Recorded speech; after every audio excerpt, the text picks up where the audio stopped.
সূরা আনামের 33 নম্বর আয়াত।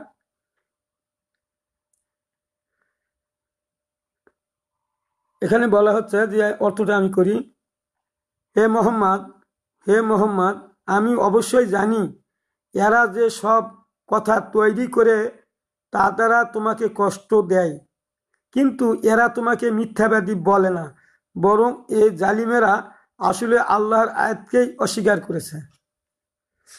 তাহলে এই আয়াত থেকে বলা হচ্ছে যে এরা যে কাফের মুশরিকেরা, তারা যে তৈরি করে যে কোনো কথা বলে, যা বলে তোমাকে প্রশ্ন করে, এগুলা শুনে তোমার মনটা কষ্ট পায়, তুমি ব্যথা পাও।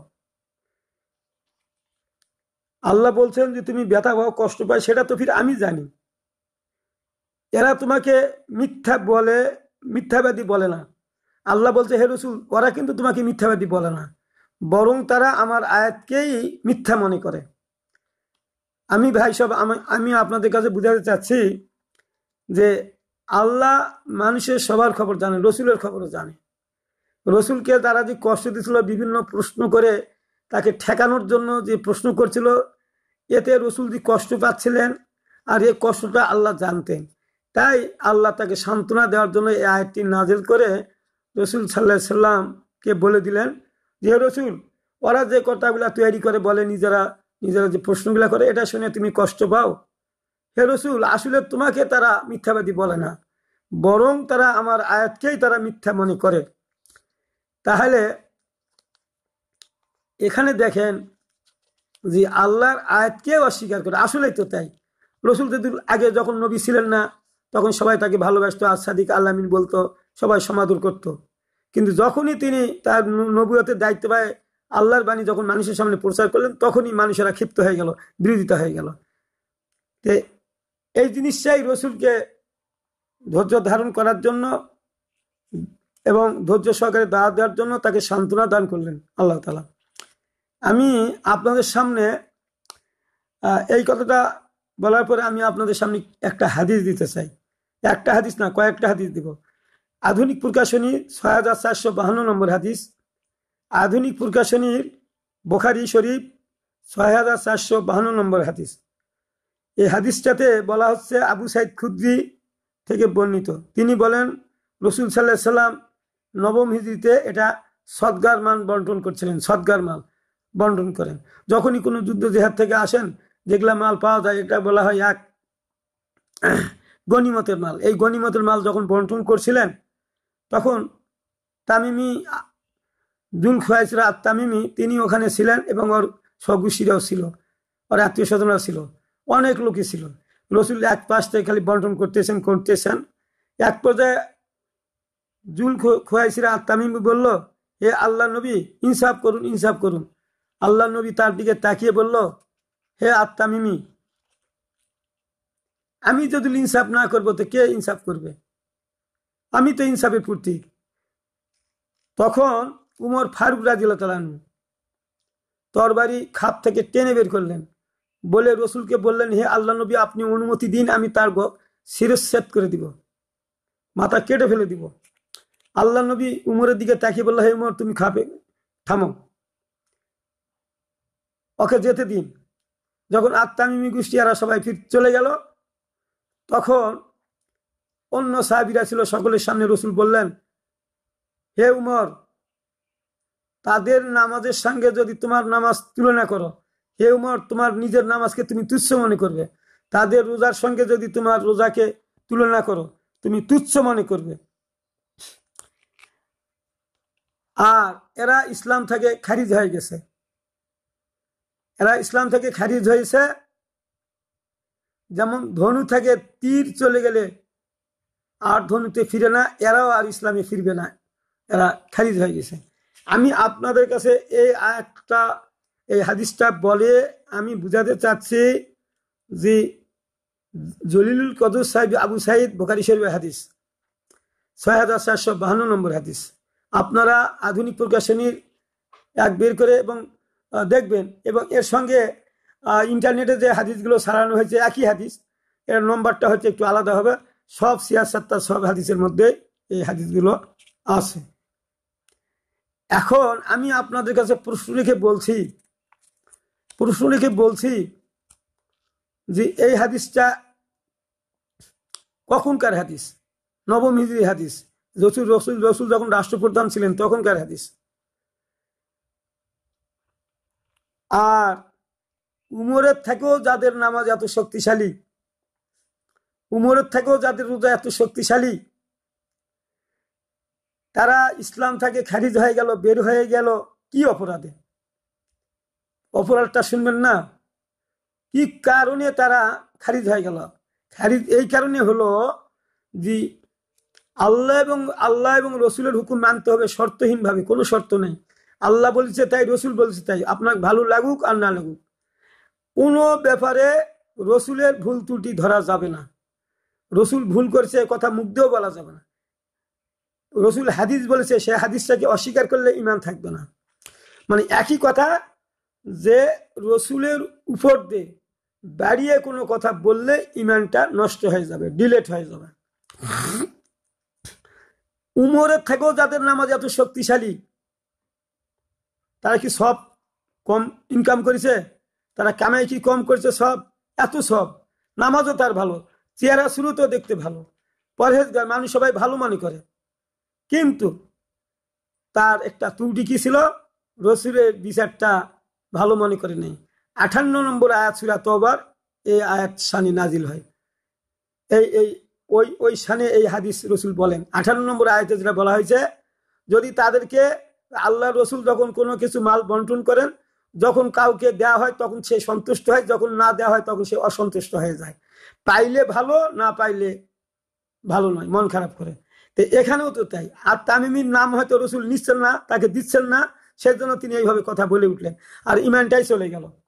তো আমি আপনাদের সামনে বুঝাতে চাচ্ছি যে আমরা সবাই যারা নামাজ পড়ি, রোজা করি, নামাজের খুব খেদমত করি, নামাজ পড়ি এবং নামাজ থেকে মসজিদ থেকে উঠতেই চাই না, এত নামাজ পড়ি, এত দেখে রাজগার করি আর এক করি, কিন্তু এই উমরের থেকে কি আমাদের নামাজ শক্তিশালী আপনারা মনে করেন?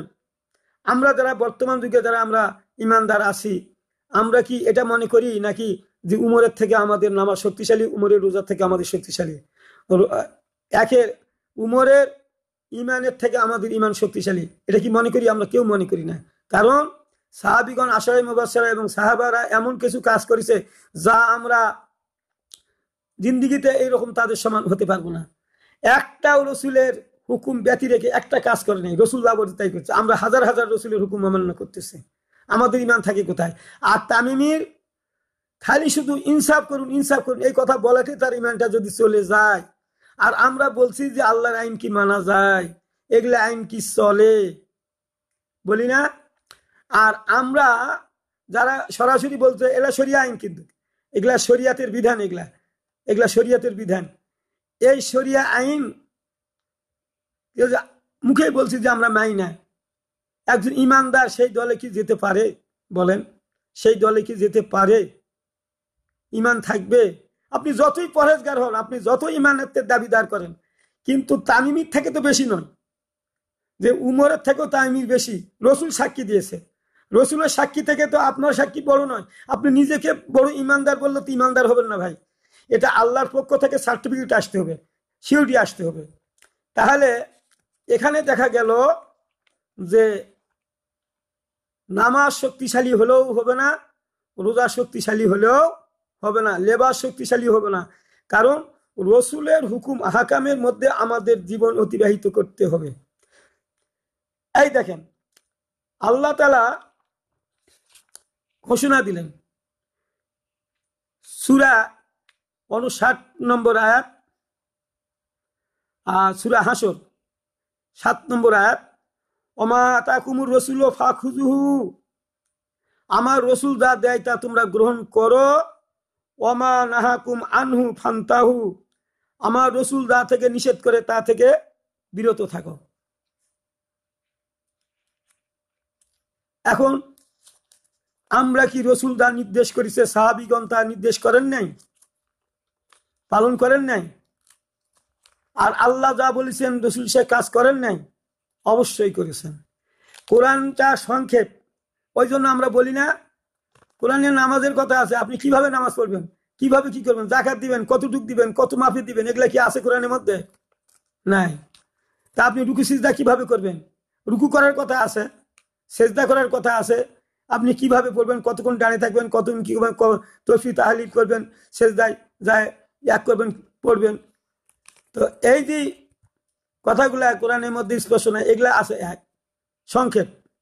আর ভাব সম্প্রসারণ হলো রসুল সাল্লাল্লাহু আলাইহি সাল্লাম। রসুল এই কোরআনের প্রশ্নগুলার একে করুন, তিনি এগুলা আমাদেরকে বাস্তব জীবনে দেখে দেখেছেন। এই জন্য দুটা জিনিসকে আঁকড়ে ধরে কাজ করতে হবে। তাহলে রসুল আমাদের যা দিয়েছে আমরা তা গ্রহণ করেছি, করি নাই, আমাদের ইমান আছে, এই হাদিস দ্বারা ইমান আছে? ইমান আমাদের নাই। আপনি যতই নামাজ পড়ি আর এক করি, রসুলের প্রতিটি হুকুম হাকাম আমাদের মেনে নিতে হবে। যে অপরাধের তামিমির শাস্তি হলো, ওই অপরাধ আমাদের মধ্যে থাকলে আমরাও শাস্তি হবে, আর না হলে তাহলে রসুল ইনসাফ করলেন না। যদি ওনার নামাজ রোজা এত সুন্দর হওয়ার পরেও তামিমি গোষ্ঠী যদি এই কথা বলাতে ইমান নষ্ট হয়ে যায়, আমরা এর থেকে বড় বড় কথা বলছি, আমাদের ইমান থাকবে কি করে? আর আমাদের নিজেরাই মনে করি যে আমাদের আছে, আর এইভাবে যদি আমাদের বিচার ফায়সালা হয় আখিরাতে, তাহলে কি সঠিক বিচার হলো? তামিমি কি অপরাধ করলো যে তার গুনাহ মাফ হবে না আর আমাদের গুনাহ মাফ হবে? এই ধরনের চিন্তা চেতনা মস্তিষ্ক থেকে তুলে দিন। এই ধরনের চিন্তা চেতনা যাদের এখন আছে, আমার এই ভিডিও দেখার পরে এই ধরনের চিন্তা চেতনা থেকে ফিরে আসেন, না হলে বিপদে পড়বেন। একই অপরাধে আল্লাহ কারো শাস্তি দিবে, কাউকে বাঁচিয়ে দিবে, এমনটি করবেন না। ওয়াদ আল্লাহ হাকুন, আল্লাহ তার ওয়াদা খেলাপ করে না। আত্তাকুল্লাহ আত্তাকুল্লাহ আতিউন, আত্তাকুল্লাহ আতিউন, আল্লাহকে ভয় করো। রসুল বলছে আমার অনুসরণ করো। তোমরা আল্লাহকে ভয় করো, আমার অনুসরণ করো। ইন্নাল্লাহ শাদীদুল ইকাব, আর যদি আমাকে ভয় না করো, আমার রসুলের হুকুম না মানো, তাহলে আল্লাহ বলছে আল্লাহ শাস্তি দানে কঠোর। আল্লাহ শাস্তি দানে কঠোর, শাস্তি আমাদের দিবেন। আমি আপনাদের কাছে বলতে চাচ্ছি, ইন্নাল্লাযিনা ইয়াকতুমুনা মা আনজালনা মিনাল বায়্যিনাতি ওয়াল হুদা মিন বাদি বায়্যানাহু লিন-নাসি ফিল কিতাবে উলাইকা ইয়ানহুমুল্লাহু ওয়া ইয়ালআনহুমুল্লাহ। আল্লাহ বলছেন আমি স্পষ্ট পথ নির্দেশ অবতীর্ণ করিয়াছি মানুষের জন্য, উহা কিতাবে স্পষ্টভাবে বলে দেওয়ার পরেও যারা গোপন করে, স্পষ্টভাবে বর্ণনা করে না, তাদেরকে আমি লানত দেই, লানতকারীরাও তাদের লানত দেন। এখন তাহলে আল্লাহ আমাদের কিভাবে চলবো ফিরবো সব কথাগুলা কোরআনের মধ্যে স্পষ্টভাবে বলে দিয়েছেন। আর এই কথাগুলো যদি আমরা স্পষ্টভাবে মানুষের সামনে না বলি, তাহলে আল্লাহ লানত দিবে, লানতকারীরাও তাদের লানত দিবে। কিভাবে লানতকারীরা কিভাবে লানত দেয়? আমি পরে কথাগুলো বোঝার জন্য এটা আগে বললাম, পরে আমি কিছু হাদিস পড়ে আমি আপনাদের বোঝানোর চেষ্টা করতেছি। তাহলে যদি কেউ গোপন করে, আল্লাহ এবং রসুলের কথা কেউ যদি গোপন করে, স্পষ্টভাবে মানুষের সামনে বর্ণনা না করে, আল্লাহ লানত দেন, লানতকারীরাও তাদের লানত দেন।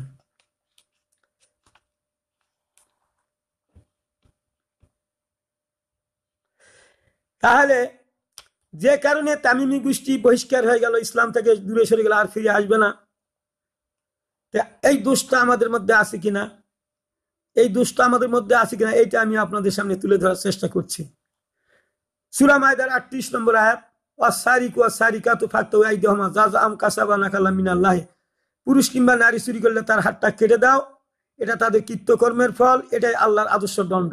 এটা ফৌজদারি আইন, এটাই হলো মদিনার খেলাফতের আইন, এটাই হলো শরীয়তের আইন, এটাই হলো মদিনার খেলাফত।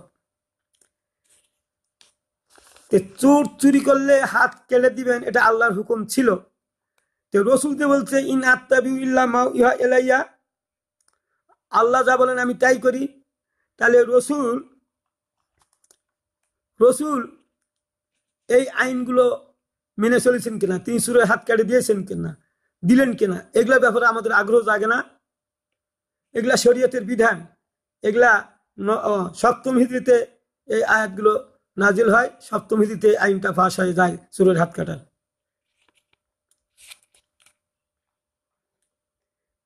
ওয়াল্লাযিনা কাযযাবু বিআয়াতিনা সানাস্তাদরিজহুম মিন হাইসু লা ইয়ালামুন। যারা আমার আয়াতকে মিথ্যা মনে করে আমি তাহাদিকে এমন ভাবে কুর্মে কুর্মে ধ্বংসের দিকে নিয়ে যাই, কিন্তু তাহারা জানতেও পারে না। এটা হলো 82 আয়াত, 182 আয়াত সূরা আরাফের। এখানে আল্লাহ বলছে যারা আমার কিছু হুকুম মানে আবার কিছু হুকুম মানে না, এই লোকগুলোকে আমি ধীরে ধীরে কুর্মে কুর্মে কি করি, বিপদগামী করে দেই, কিন্তু এরা বুঝতে পারে না। কিছু মানে কিছু মানে না, এরা মিথ্যা মনে করে। আর আল্লাহ বলছে আমি কুর্মে কুর্মে তাদেরকে ধ্বংসের দিকে নিয়ে যাই, কিন্তু এরা জানতে পারে না। তাহলে আমরা যে এই সুরের হাত কাটার আইনটা মানি না বা করি না, কেউ করলে তাকে সমর্থনও করি না, তাহলে কি আমরা ধীরে ধীরে কি বিপদগামী হচ্ছি না? ধ্বংসের দিকে আমরা যাচ্ছি কিনা? আপনি এই আয়াতকে অস্বীকার করবেন? আরে আপনি কি এই আয়াতকে অস্বীকার করবেন? আমি আসতেছি, সেগুলা পরে আসতেছি।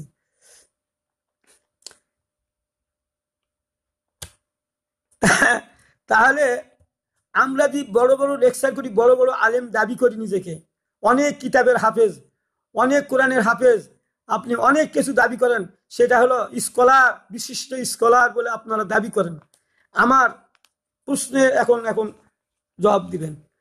সূরা নিসার 65 নম্বর আয়াত, ফালা ওয়া রাব্বিকা লা ইউমিনু হাত্তা ইউহাক্কিমুকা ফিমা শাজারা বাইনাহুম সুম্মা লা ইয়াজিদু ফি আনফুসিহিম হারাজাম মিম্মা কাযাইতা ওয়া ইউসাল্লিমু তাসলিমা। প্রথমে বলা হচ্ছে কখনোই তোমরা পূর্ণ ইমানদার হতে পারবে না, কখনোই তোমরা পূর্ণ ইমানদার হতে পারবে না যতক্ষণ না তোমরা তোমাদের যে ঝগড়াঝাঁটি হয়, মারামারি হয়, রক্তারক্তি হয়, এই বিচারগুলো রসুলের কাছে সমর্পণ না করা পর্যন্ত। আর রসুল যখন এর বিচার ফাইসালা করে দেয় আর অকণ্ঠ চিত্তে মানে না নিবেন, ততক্ষণ তোমরা পূর্ণ ইমানদার হতে পারবে না।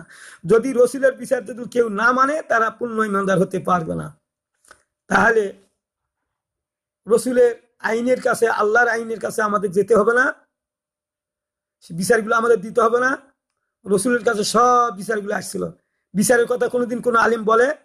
খালি নামাজের কথা বলে, রোজার কথা বলে রোজা করলে সব গুনাহ মাফ, নামাজ ঠিক হলে সব আমল ঠিক। এই কথাই তো আমরা শুনে আসছি ভাই, ছোটবেলা থেকে এখনো শুনছি। তাহলে আমরা মারামারি, আমাদের বিচার ব্যবস্থা কি আমরা রসুলের আইনের দিকে, আল্লাহর আইনের দিকে নিয়ে যাই না? তাহলে আমাদের ইমান কেমন করে আছে? তামিমি গোষ্ঠী একটা অমান্য করেই যদি ইমান চলে যায়, এত নামাজ রোজা তার ধ্বংস হয়ে যায়। আমরা এগুলা বিচার মানছি? রসুলের কাছে নিয়ে যায়, আমরা তো কোর্ট কাছারিতে নিয়ে যাই, মানুষের তৈরি কথা আইনের দিকে নিয়ে যাই, কোর্ট কাছারিতে যাই। এটা আপনাদের আমি দোষ ধরতেছি না, কারণ যেহেতু আমরা আল্লাহর জমিনে আল্লাহর আইন আনার জন্য চেষ্টা করি না, এই কারণে আমাদের অপরাধ হবে। আমরা বিচার পাচ্ছি না দেখে তো সেখানে দৌড়াচ্ছি। সেখানে তো আল্লাহর আইন নাই, সেখানে তো আপনি আইন পাবেন না, সেখানে তো সুদ ঘুষ মদ সব জড়িত।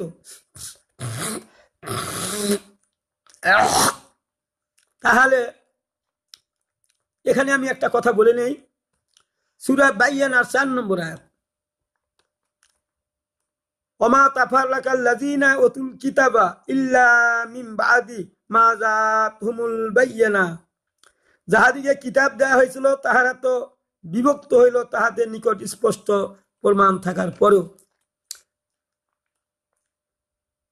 এই সূরা বাইয়ানার 4 নম্বর আয়াত দিয়ে রসুলকে জানিয়ে দিলেন, হে রসুল, তোমার পূর্বে যে সমস্ত নবীরা আসছিল তাদের কওমেরা, তারা বিভিন্ন দলে বিভক্ত হয়েছিল, সহজগুলা মেনেছিল, কঠিনগুলা এড়িয়ে গিয়েছিল।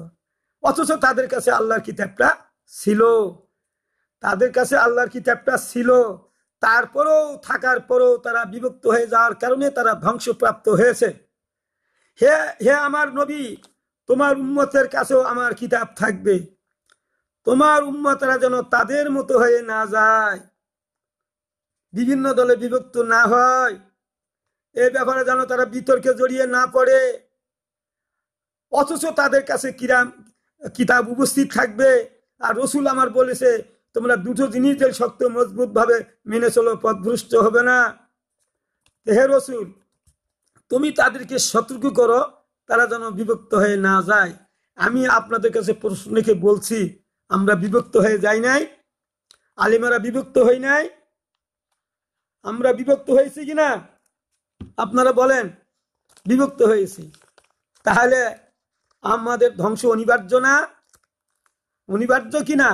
তারপরেও আপনি আল্লাহর আইন যখন আপনার কানও ঢুকে দিচ্ছে অন্য আলিমেরা যে আল্লাহর আইনে বিচার করতে হবে, এই আইনগুলো রাষ্ট্র ক্ষমতায় নিয়ে যেতে হবে, আপনারা কোছেন আমরা মদিনার তো এই এক দেখতে পাচ্ছি না, খেলাফত দেখতে পাচ্ছি না। খেলাফত তো এটাই, মদিনার খেলাফত তো এটাই, আইন কানুন বিচার ব্যবস্থা, মানুষের শান্তি আনয়ন করা, আল্লাহর আইনে বিচার ফয়সলা করা, এটাই তো হলো মদিনার খেলাফত। মদিনার খেলাফত আপনি দেখতে পান না, আপনি মদিনার খেলাফত এইটা মনে করেন। আল্লাহর আইনের বিরোধিতা করা যারা করে তাদেরকে সমর্থন দেওয়াই আপনি মদিনার খেলাফত মনে করেন, আমি যা বুঝতেছি। না হলে একজন আলেম লোক হয় আপনি কিভাবে এই আয়াত এত হাদিস থাকার পরেও আপনি বাহিরে চলে যান? ওয়ামাল্লাম ইয়াহকুম বিমা আনজালাল্লাহু ফাউলাইকা হুমুল কাফিরুন, যারা আল্লাহর আইনে বিচার করে না তারা কাফের। তাহলে আল্লাহর আইনে যারা বিচার করে না তারা কাফির। আপনি তো দায়িত্বটা, আপনি তো রাসূলুল বিয়া বলে দাবি করেন এবং নিজেকে আমির বলে আবার ফির কোরআনের হেফাজতকারী হিসাবে আপনি আখ্যায়িত করেন, আপনি হেফাজত করবেন। আপনি কোরআনের কি হেফাজত করলেন বলেন? আল্লাহর আইন শরীয়তের বিধানগুলো কি আপনি বাস্তবায়ন করলেন? এর বাহিরে যারা চলে তাদের ব্যাপারে আপনি সতর্ক হলেন? করলেন না। তারপরও আমাদের ইমান আছে, আপনি এটা কিভাবে মনে করেন আমি বুঝি না। এই যে কোরআনের আয়াতগুলো আমি বলতেছি, এগুলাতে তো ইমান থাকার কথা নয়। দেখেন আল্লাহ কি বলছেন বিচার করার জন্য, আমরা বিচার ব্যবস্থা মানি না। না রসুল, ইন্না ইন্না আনজালনা ইলাইকাল কিতাবা বিল হাক্কি লিতাহকুমা বাইনান নাসি বিমা আরাকাল্লাহ।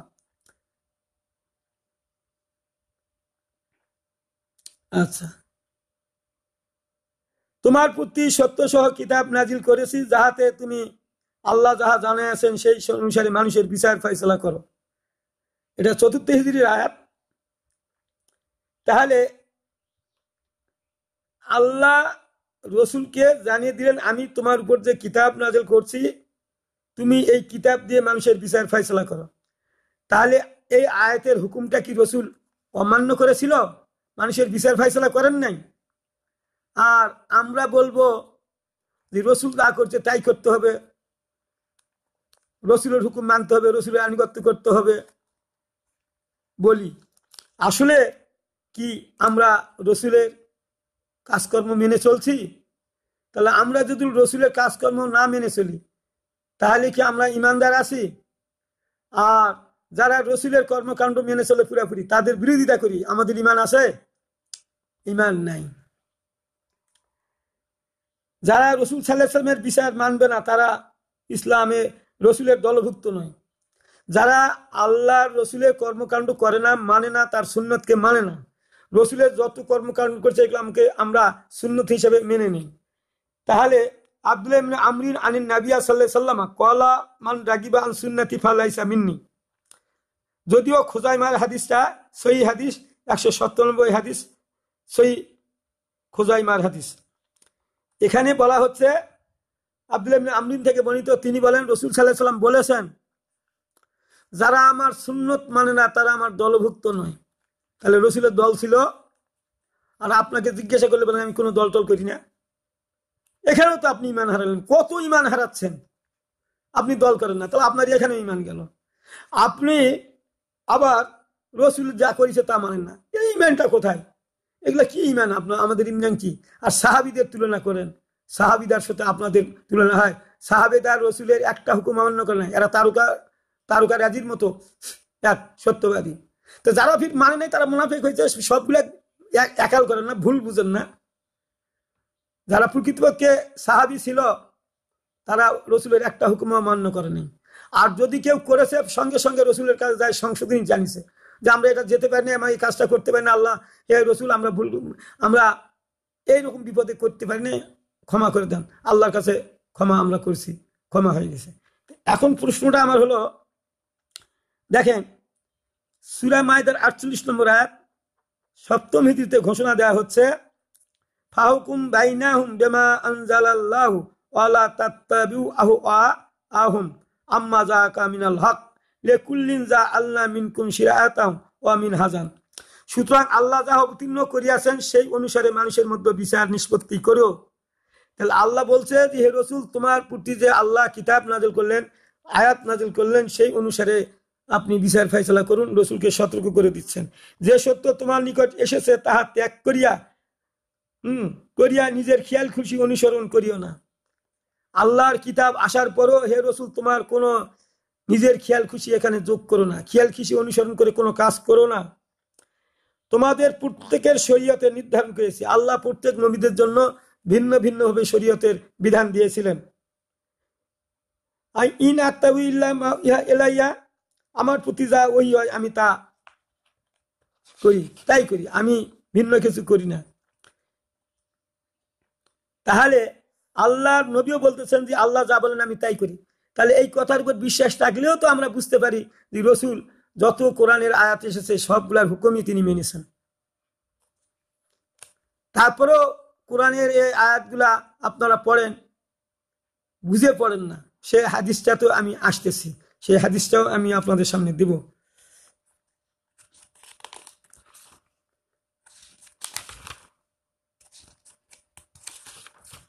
সেই হাদিসটা আমি দেই, সেটা হলো 50 নম্বর হাদিস, 6450 নম্বর হাদিস, বুখারী শরীফের আধুনিক প্রকাশনী।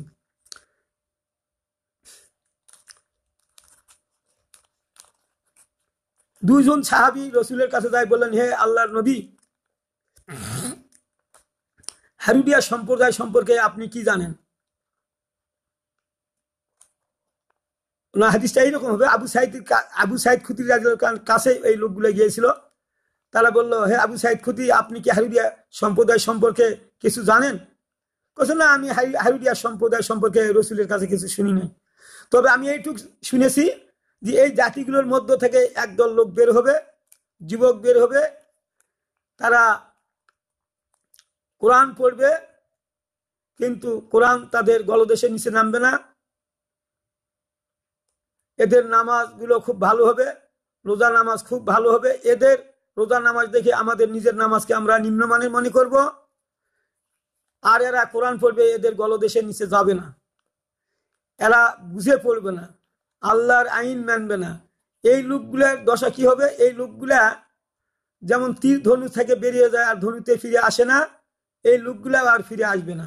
মানে এখানে হাদিসের সার কথা হলো যে এমন যুবকের বাইর হবে, তারা হলো উত্তম কথা বলবে, ভালো কথা বলবে, তারা তাদের চেহারা সুরত দেখে আমাদের চেহারা সুরত নিম্নমানের মনে হবে, তাদের নামাজ রোজার সঙ্গে তুলনা করলে আমাদের নামাজকে নিম্নমানের মনে হবে। তারা কোরআন পড়বে, সুন্দরভাবে কোরআন পড়বে, কিন্তু কণ্ঠনালী অতিক্রম করবে না, অন্তরের মধ্যে যাবে না। কারণ আবরণ দিয়েছে দিবাজি সূরা কাহাফের আয়াত, যে যারা আমার আয়াতকে অস্বীকার করে, মানে না, আমি তাদের অন্তরের উপর আবরণ দেই, যাতে তারা কোরআন বুঝতে না পারে, আর কানে বধিরতা আঁটিয়ে দিয়ে যেন কোরআনও শুনতেও না পায়, শুনেও না শোনে। এই জন্য তাদের অন্তরে ঢুকবে না, কোরআন পড়বে, মুখে মুখেই পড়বে, কিন্তু তারা বুঝে পড়বে না। আর এই বুঝে না পড়ার কারণেই তারা দিন থেকে বেরিয়ে গেল, যেমন তীর ধনু থেকে বেরিয়ে যায় আর ফিরে আসে না, এরাও ফিরে আসবে না। এর আসল ব্যাখ্যা হলো এরা কোরআন বুঝে না পড়ার কারণে, ওই আয়াতের হুকুম হাকাম ভুলে যাওয়ার কারণে তারা ওই আয়াতের হুকুম মতো চলে নেই। আর আল্লাহ যদি লানত দিবেন কিয়ামতের ময়দানে, ওই যে তারা নিজেরাও পড়ে নাই, অন্যদেরকে বলবে কি? এরা নামাজ রোজা নিয়ে হাজির হয়ে যাবে কিয়ামতের ময়দানে। কিন্তু তখন তাদেরকে প্রশ্ন করা হলে, তখন তারা তাদের শাগরিদরা বলবে, তাদের যারা মুরিদ ছিল তারা বলবে যে আল্লাহ, আমরা তো এই সমস্ত আইন কানুনের কথা শুনি নাই, কেউ বলে নাই, আমাদের বলছে নামাজ ঠিক হলে সব আমল ঠিক, রোজা করলে সব গুনাহ মাফ, আমরা তো তাই করে এসেছি। এখন ওইখানে যখন আটকায় যাবে আল্লাহর কাছে, তখন আল্লাহ বলবে যে তোমরা কেন জানি না, তোমাদের উপরে আমি লানত দিলাম, সাধারণ মানুষের উপর লানত দিল। তো কথা, তোমাদের কে নেতা ছিল? তোমাদের সামনে কিন্তু ডানে আছে, কাছে নেতা। তখন ধরা হবে, কি নেতা? এই যে লোকগুলো আমার কাছে অভিযোগ করলো, আপনি নাকি খালি নামাজ রোজার কথা কইছেন, আর কিছু করেন নাই। তো কইছে তো তাই। তখন আল্লাহ বলবে তোর উপর লানত। যারা দায়ীর কাজ করে তাদেরকে আল্লাহ লানত দিবে, আর এই লানতকারীরা যারা সাধারণ মানুষ লানত খেলো, এরা বলবে হে আল্লাহ, কঠিন শাস্তি দাও, সে যদি আমাদের বলতো আমরা ভালোভাবে চলতাম। ভাইরা আমার, আমি আপনাদের সামনে এই কথাগুলো মসজিদে বলা যাবে, এটা আল্লাহর কথা। মসজিদ হলো আল্লাহর ঘর। আপনি আইন কানুন বিচার ফাইসালার কথা আমি ধারাবাহিকভাবে আমি ভিডিও দিব, আপনারা দেখবেন। আমি আইন কানুনের ধারাবাহিক একগুলো আমি দিব, আপনারা প্রতিদিন দেখবেন।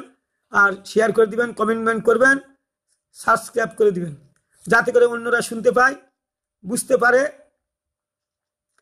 আপনারাও সব পাবেন, আমিও সব পাবো। ভাইরা কার্পণ্য করেন না, আপনারা এটা এক করে দিবেন। তো এখন আমি আরেকটা ভিডিও দিচ্ছি, আরেকটা ভিডিও আজকেই দিব এক্ষুনি।